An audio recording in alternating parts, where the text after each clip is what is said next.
in our collective future.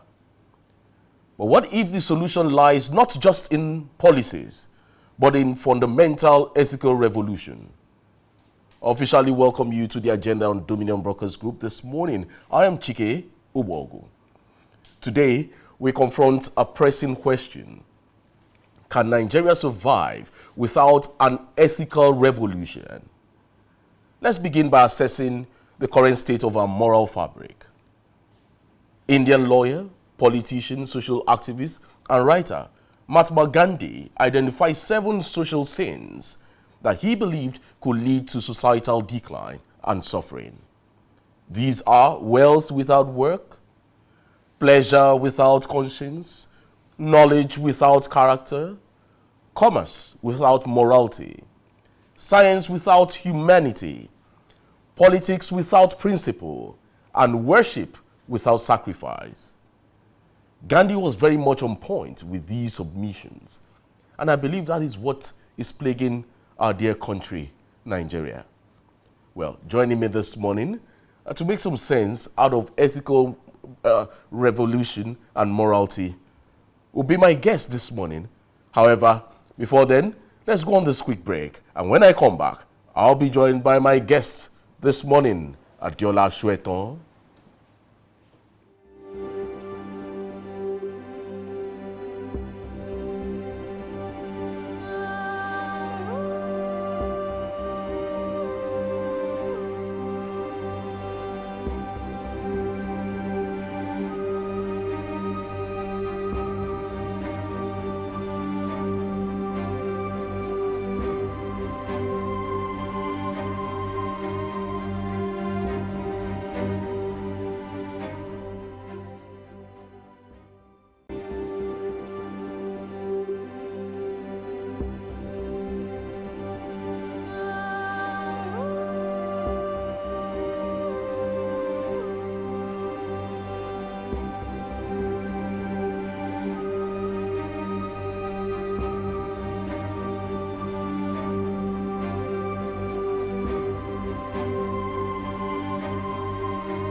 Doubt in my mind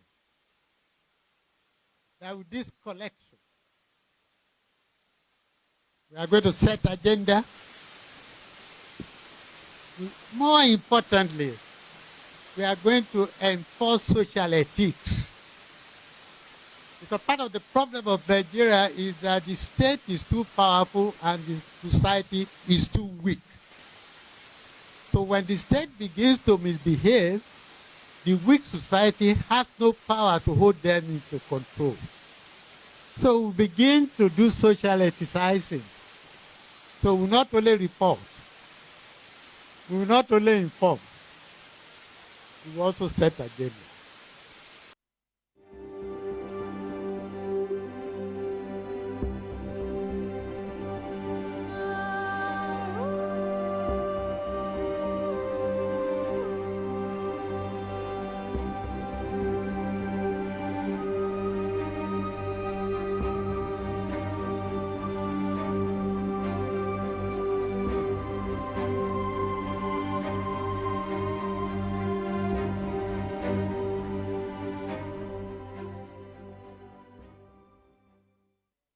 From that break, before we went on that break, I was talking about ethical revolution in Nigeria, and then I asked a pertinent question. Can Nigeria survive without an ethical revolution? Let's begin by assessing the current state of our moral fabric. Well, to make some sense out of this, joining me this morning is Mr. Adiola Soetan. He is the coordinator, Citizenship Civic Awareness Center. Is also known as the Democracy Vanguard. Good morning. It's good to have you on the agenda this morning, Mr. Soetan. Yes, my pleasure to be with you. All right.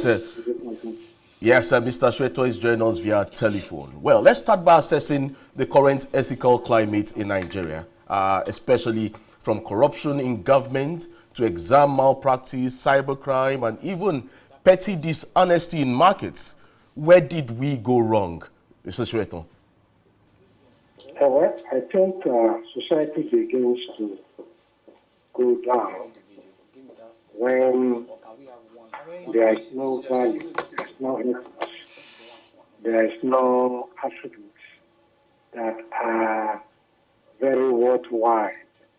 And such worthwhile values are either destroyed along the way and not passed to the new upcoming generation.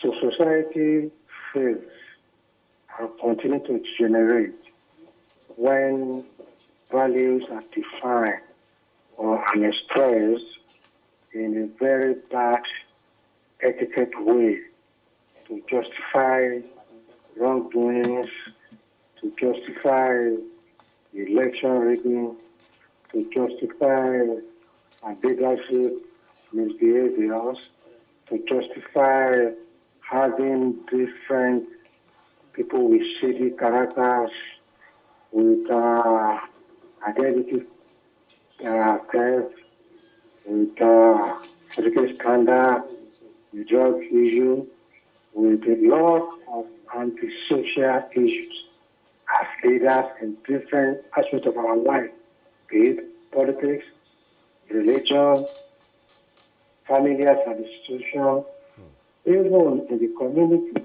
The society is based on 5 basic institutions: the family, education, of course, religion, government, and the community. So along the line, if there is a stop or a disqualification of individuals or a misinterpretation of this value along the line and is passed from the basic unit, which is the family, to governance, then society is gone. And this is why today, unlike before, there is no society that is free, totally free of corruption, that there must be sanctions. Unlike before, I started being involved in social consciousness and political activities, apart from human rights activities later, at the age of 15, 16, wherein we had leaders like Obafemi Awolowo, Aminu Kano, Nnamdi Azikiwe, Ahmadu Bello, and the late Prime Minister. These are leaders across board that you know what they were talking about, you know the values they were pushing, you know their programs, you vote on the basis of your appeal to them or their appeal to you on the basis of certain things. There is no more now. What we have today are leaders so unprincipled, we don't even know the philosophy they are pushing. And all these things goes back to society. Look at the religious bodies. When we have the conventional bodies like Anglican, Baptist, of course we have the what do you call them? The apostolic faith. You know, we have the other Mr. Shweto. Yeah, are you with me? Are you with me, Mr. Shweto? Emphasis on moral values. Yeah. When you go to all these religious centers, you really thinking that you have to do more, thinking that you have to look at yourself again and reflect on your values. All right, Mr. Adiola Shweto. Yeah, if you can hear me now, we'll be discussing the religious factor and also the political factor. However, let me just ask this. Some may ask, why do we focus on ethics when we have economic problems? But then another question will be, can Nigeria truly progress without a moral foundation? Yes. Let's get your answer immediately. Let me okay, let me ask that question again. Let me ask that question again, Mr. Shweto. I said, many would ask, saying, why do we focus on ethics when we have economic problems as a people in Nigeria. But can Nigeria truly progress without a moral foundation? Well, I think the problem is that it's always called a moral value. We have laws, the religious values are totally successful. The primary immunization. And the key actually believe that clean quality of the jungle, where is the people that involve the people of life. And that is not the value. The culture developed on the basis of the organic relationship, man to man, woman to woman, humanity. In those days, we have what we call community parent and guardian. All children belong to the community. And of course, you see the people around 9 a.m., another guardian or another parent going on. Everyone knows the truth. Will pack, and of course, people are taking that to come back to them because they were parents. It's not a way we are saying about it. In the 70s, after America, commercial speaker, we used to have Mrs. TV. Most of our contemporaries, we met with students from other schools to come and polish in our school and report their constitution. They were late. Of course, when you start to have dislocation of values, things where economic continues, because you think that, okay, let everybody find his way, and that is not what government should be all about. Government is first and foremost for the vulnerables, who are to be big to become useful and discover their potential. Look at Abiola and Abiola. Look at his history. He came from a very humble, poverty-stricken family. He was brilliant, and he went to school almost for free. Situation, and he won a scholarship to go and study abroad free of charge. He came back to become one of the richest people in the world, and of course, in those values invested not only in business, also in humanity. Different kinds of people live from his job in media, in telecommunications, in technician, in education, in sport. That is how to develop a society. And I think that is why the men stay with interest of poverty. So reflect this for that so that it can be the month of the job and especially the a lot of people.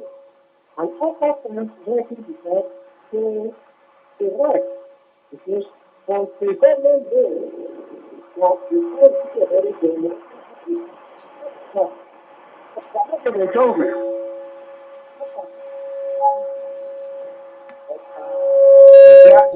We'll go. Okay, we'll go on this break. Well, we'll go on this break. Mr. Adeola Soetan, yeah, just stick around. We'll go on this break, and when we come back, we'll be having more on this conversation. Please don't go away.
All right, welcome back from that break. Yes, Mr. Adeola Soetan is still my guest on the agenda this morning. We're trying to set an agenda for the society. We try to establish connection with Mr. Soweto in a bit. We'll try to establish that connection in a bit. Well, we've been talking about ethical revolution, and then why do we really need an ethical revolution? You know, some people have argued that laws and policies are enough, but why then do we need an ethical revolution? Right, we're trying to establish contact again with Mr. Deola Soweto. Hello, Mr. Soweto, are you there?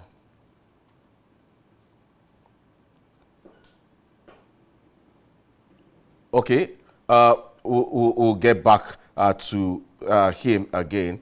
Well, another question is our politics not without principle in Nigeria?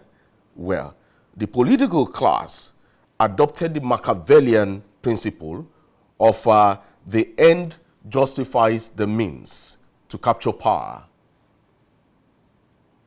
If you look at the political sphere, you understand what I mean. They keep campaigning on the same theme of providing us light and water, roads and bridges, schools and hospitals, security and welfare. Yet, none of these campaign promises have been fulfilled. Were it not so, Nigeria should not be in the class of countries with a low human development index that she currently occupies. All right, let's get more details on this. Nigerian politicians, like many other counterparts across the globe, indulge in personal aggrandizement. They loot our common wealth and plunge us into deprivation. They loosen their belts over their pot bellies while asking us to tighten ours. To Nigerian politicians, service delivery is a mere hollow ritual, a cash phrase.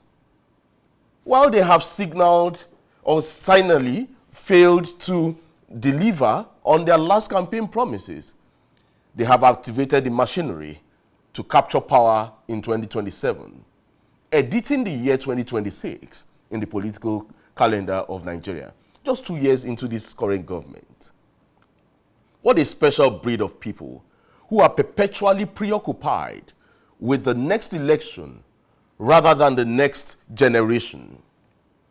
Well, 6 years ago, precisely August 27, 2018, renowned lawyer and anti-corruption gaffer, Professor Patrice Lumumba, addressed Nigerian political class. Let's get to listen to Professor Patrice Lumumba.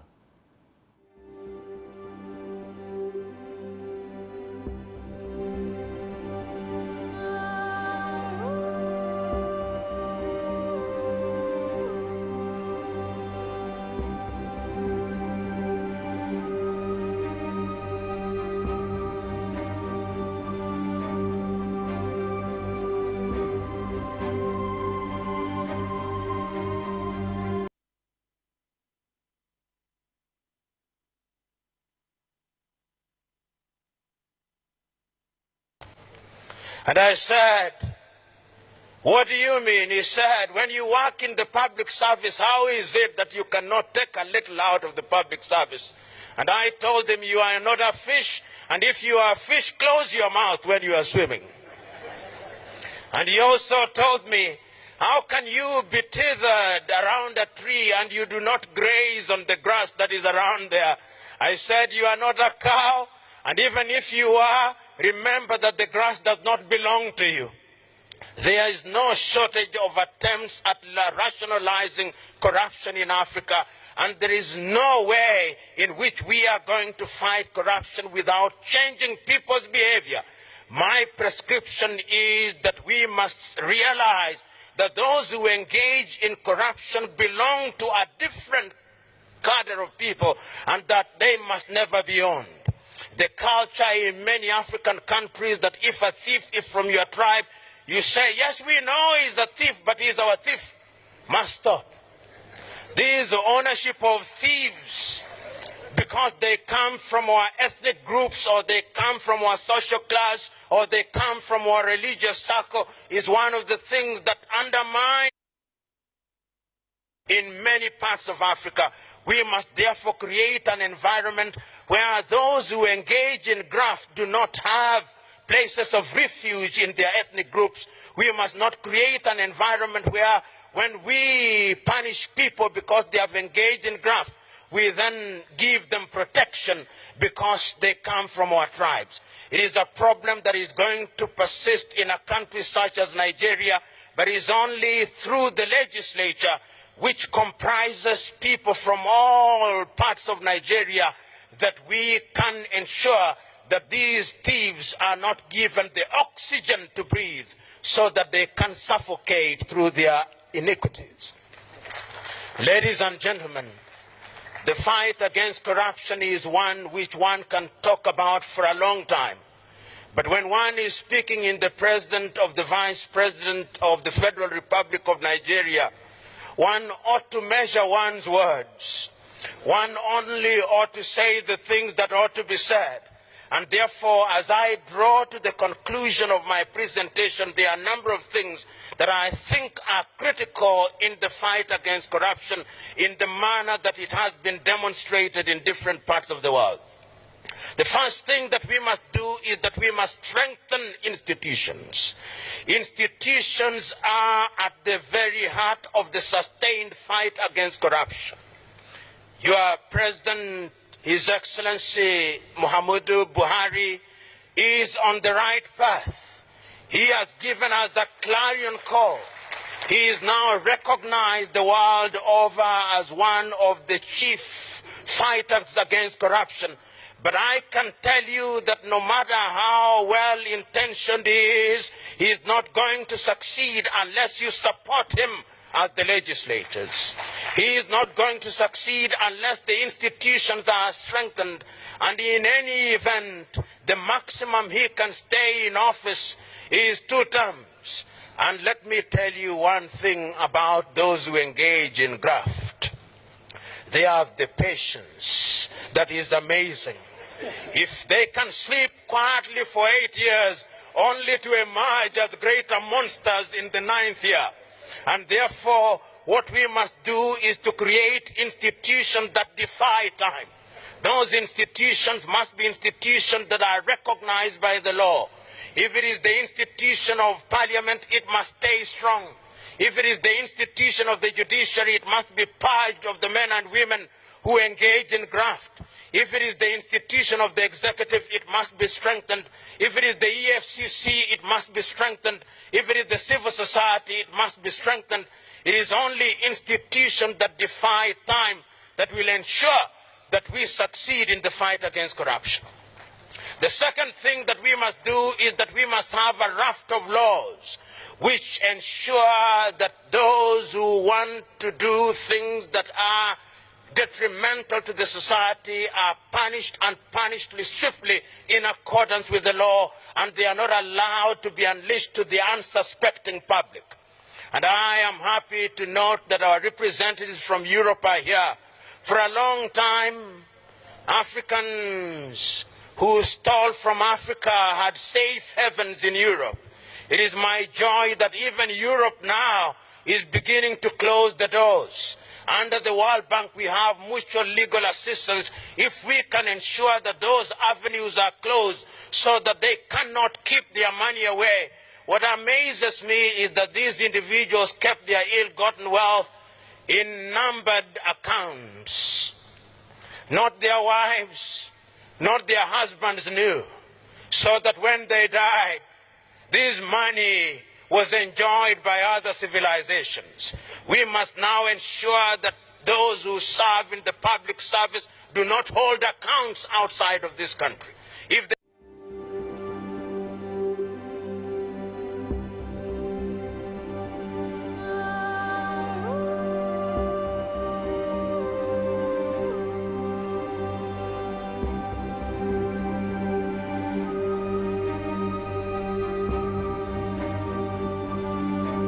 All right, welcome back from that clip there.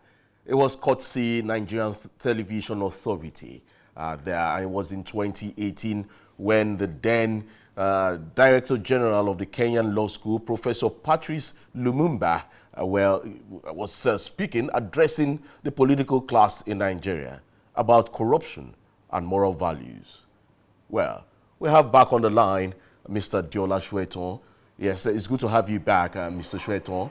And before the connection went off, we were discussing something, saying some have also argued that laws and policies are enough for us to build a society. If that is the case, why then do we need an ethical revolution? Well, yes, I can hear you. Go ahead, please. yes, the issue of corruption should be understood. It's not a moral issue. It has become the class theory, the system that is almost legalized and moralized by the people. Because you are taking the power in Nigeria today. The amount, through the amount that candidates have to pay for their parties, the amount they have to spend to campaign to our office, it's not enough to exclude people who are not corrupt. So you don't come out with that.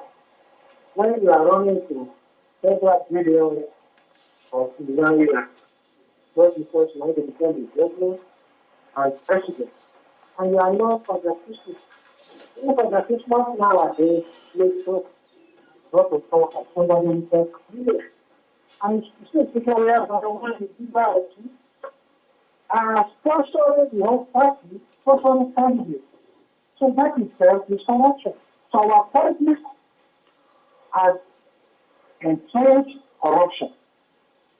Of course, the processes of entrenched corruption, whereby you have to grant electoral officers and security officers, you have to invite us, you have to get people to go and fill there and stand ballot box. These are manifestations of corruption. And what we can do is, of course, go back to the basics. Why are we not having retired principals, retired masters, average lawyers, average journalists, becoming governors like before? Somebody who was a journalist. Jack Hundred was a journalist publisher. Online was a lawyer. These are not millionaires, these are not billionaires. So because of the basis of legacy they are spending and credibility they have, people go search for them. The same thing applies to the world.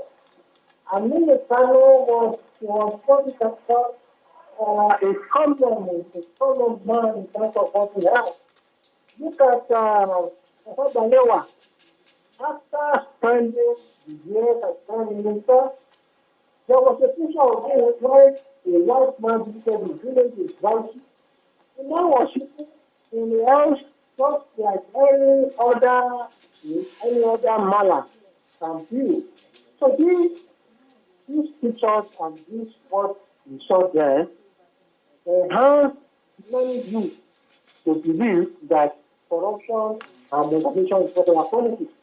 That is about people coming to represent certain interests that you like, and you vote for them. I voted for I didn't know them. I only heard somebody when I was secondary school, particularly in my early life. And all these voice of drinking, voice of thinking, and I started appreciating the law. The first time I went to a campaign was in Afetala. That was the first time I met our campaign. It's not like the politicians.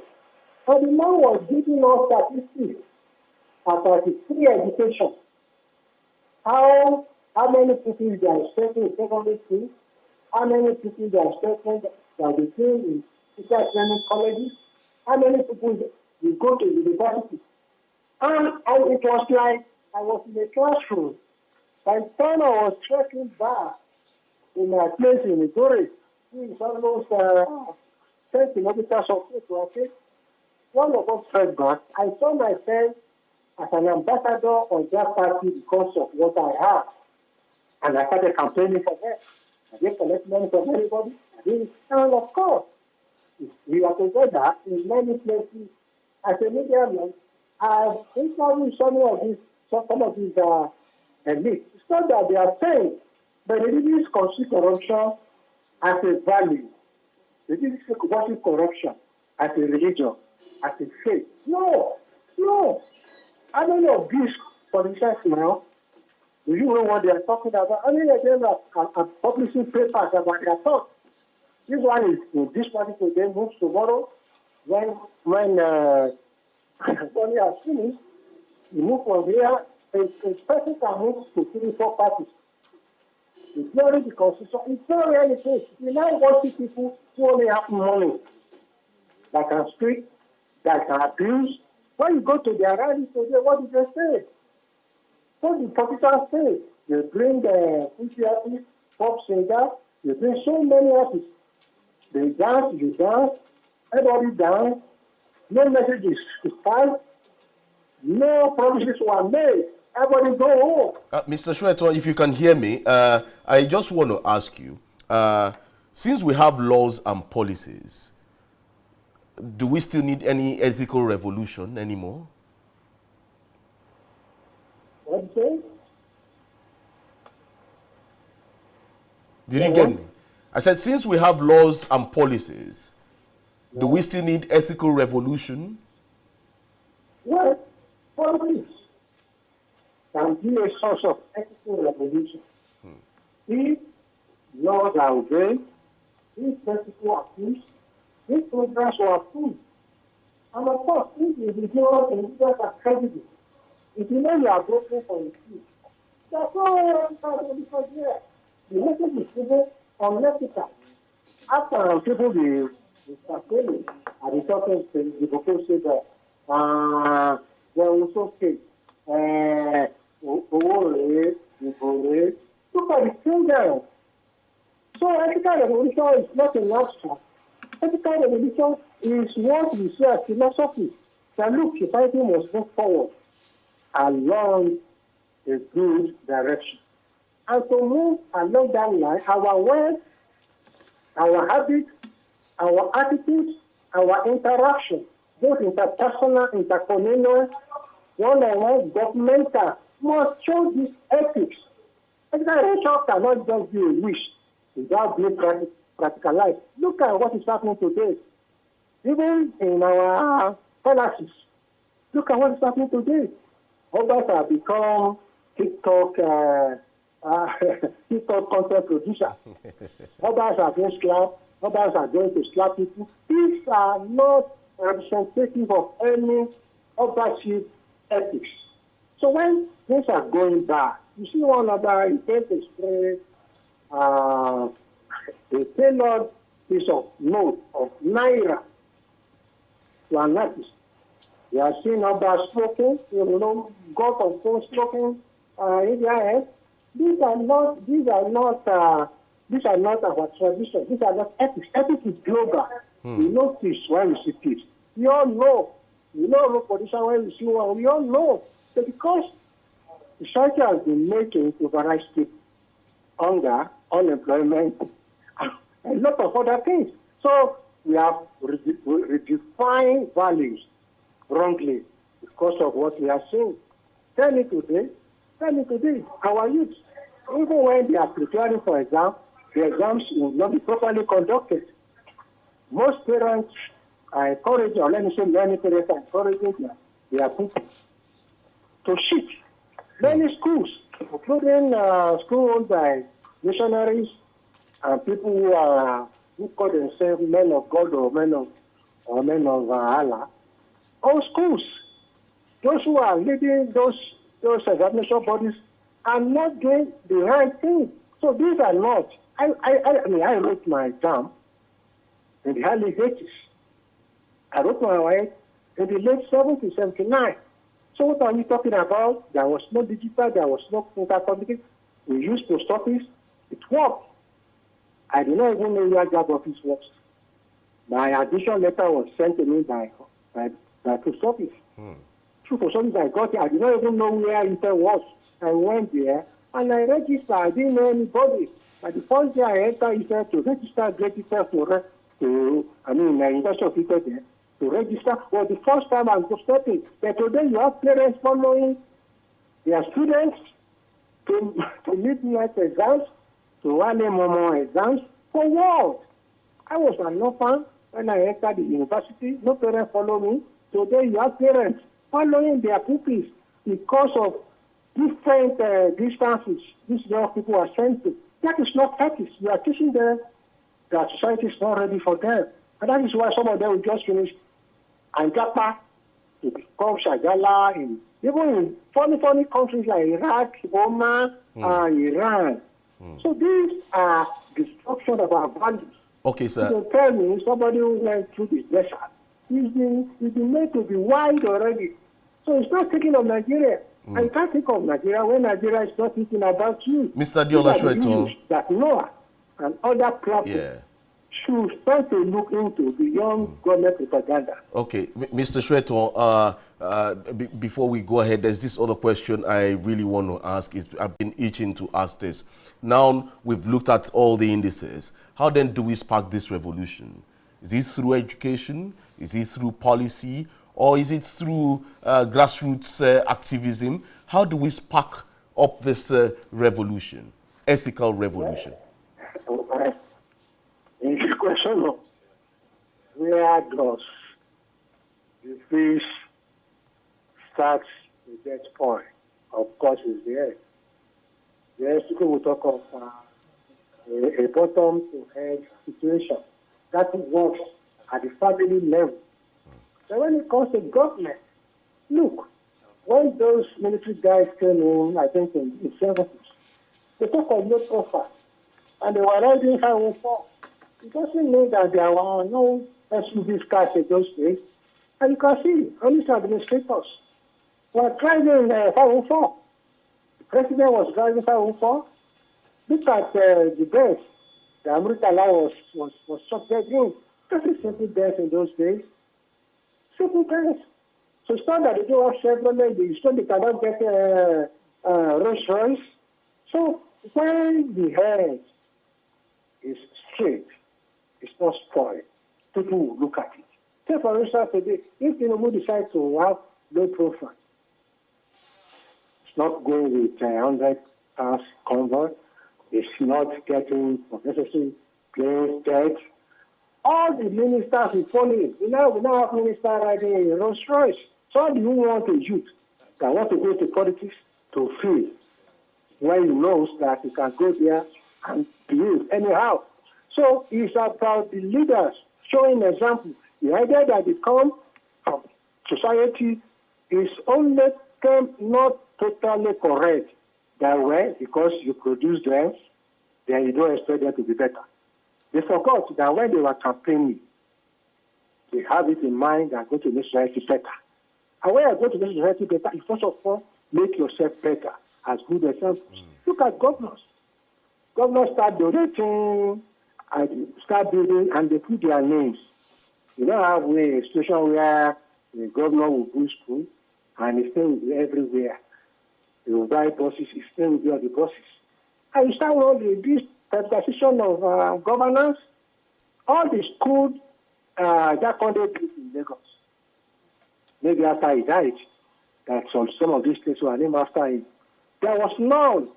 I was at the solar housing estate to build. I was shocked that if these people can do this in the 70s, then in the early 80s, then there's a problem of governance in Nigeria. You go there, see the expanse land, low-cost houses built for civil servants. So you don't need to stay. How do people go to stay? When you cannot afford education for your children, when you cannot afford houses, when you cannot afford cars, when you cannot afford simple basic things of life. So when you get to public office, you want to go straight there. So you have to, if you appeal to the leaders, no matter how rotten society is, show example that can be better. You don't need to be saying that by words. It's by action. It's by action. If today the president reduces his convoy, reduces his credibility in office, all governors will do that. And of course, ministers will do that. And of course, the citizens will start doing that. Those who are in different groups will start doing that because they know that they can be caught.